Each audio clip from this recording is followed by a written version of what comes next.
Bryan Gruley. I used to write in Chicago, but several weeks ago we moved here, St. Petersburg, Florida. Sometimes I write right down there. It's pretty nice. But I write lots of places. Let me show you. I haven't written in there yet.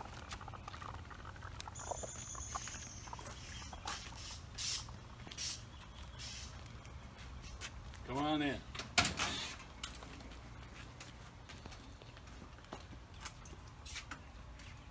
This is our screened-in porch with a great view of the water.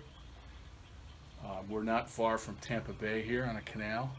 Sometimes I write here, nonfiction and fiction. Come on into the house. Take you into my office. I've had little offices over time, and this is my largest one, and I like it the best. And just quick nickel tour. You see souvenirs, mementos, photographs from different parts of my life. So Notre Dame, the Wall Street Journal, my family. There's a lot of my friends' books up here, nonfiction and fiction. Hockey buddies, my guitar stuff. I have a music class tonight I'm taking online. And I will sit here and write in my journal, which is right there. I've got a big box of them from 40 years. I've never read any of them. I finish them, I throw them in the box. That's in there, I think. And same thing over here. This is my main working area, although I don't write fiction there very often.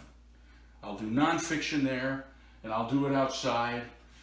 But my fiction, I like to do it more outside than in. And once we're off of this virus thing, I'll probably find myself a nice coffee shop or two in downtown St. Pete and ride my bike down there and work there. But for now, this is what I do. Over here is, I've had a few prizes. That's one I'm particularly proud of. It's the Pulitzer that my colleagues at the Wall Street Journal and I earned for coverage of 9/11. That's the September 12th, 2001 Wall Street Journal front page. It's pretty cool. So, enough about me. I'm going to read one of my buddy's books. Well, not the whole book. That would take a while. But a short essay by the late Bryan Gruley. Bryan was, try to sit over here. Bryan was a good friend of mine at Notre Dame, a year older than me. We stayed friends. He's probably the best writer I've ever known personally. Novelist, essayist, poet, nonfiction writer, and the editor of a really great university magazine, and a terrific guy. And this book is Grace Notes. It's a collection of his essays, and I pick it up from time to time and read. I'm going to read you the very first essay in the book, which is called A Sin.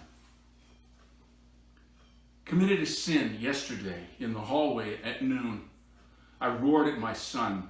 I grabbed him by the shirt collar. I frightened him so badly that he cowered and wept.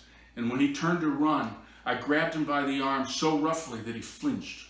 And it was that flicker of fear and pain across his face, the bright, eager, holy, riveting face I have loved for 10 years, that stopped me then and haunts me this morning, for I am the father of his fear.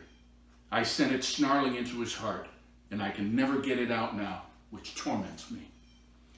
Yes, he was picking on his brother, and yes, he had picked on his brother all morning, and yes, this was the culmination of many edgy incidents already, and no, he had not paid the slightest attention to warnings and remonstrations and fulminations, and yes, He had been snide and supercilious all day, and yes, he had deliberately done exactly the thing he had specifically been warned not to do, for murky reasons. But still, I roared at him and grabbed him and terrified him and made him cower. And now there is a dark, evil wriggle between us that makes me sit here with my hands over my face, ashamed to the bottom of my bones. I do not know how sins can be forgiven. I grasp the concept. I admire the genius of the idea. I suspect it to be the seed of all real peace. I savor the Tutus and Gandhis who have had the mad courage to live by it. But I do not understand how foul can be made fair. What is done cannot be undone, and my moment of rage in the hallway is an indelible scar on my son's heart and mine. And while my heart is a ragged old bag after nearly half a century of slings and stings, his is still new, eager, open, suggestible, innocent. He has committed only the small sins of a child, the halting first lies, the failed test paper hidden in the closet, the window broken in petulance, the stolen candy bar, the silent witness as a classmate is bullied, the insults flung like bitter knives. Whereas I am a man, and have had many lies squirming in my mouth, and have committed calumny, and far too often evaded the mad ragged Christ, ignored his stink, his rotten teeth, his cloak of soggy newspapers, his voice of broken glass. No God can forgive what we do to each other. Only the injured can summon the extraordinary grace. And where such grace is born, we cannot say, for all our fitful genius and miraculous machinery. We use the word God so easily, so casually, as if our label for the incomprehensible meant anything at all.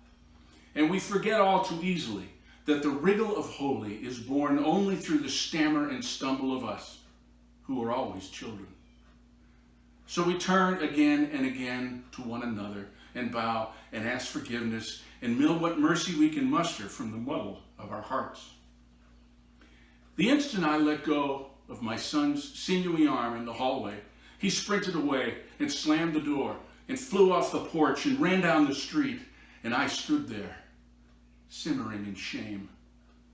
Then I walked down the hill into the laurel thicket, as dense and silent as the dawn of the world, and found him there huddled and sobbing. We knelt in the moist green dark for a long time, not saying anything, the branches burly and patient. Finally, I asked quietly for his forgiveness, and he asked for mine, and we walked out of the woods, hand in hand, changed men. Damn, that's good. So, I hope you found it as good as I think it was. Grace Notes by Brian Doyle. His novels, his essays are fabulous. And I hope you thought my office was, well, maybe not fabulous, but functional. Thanks for listening and watching. Take care. Be safe.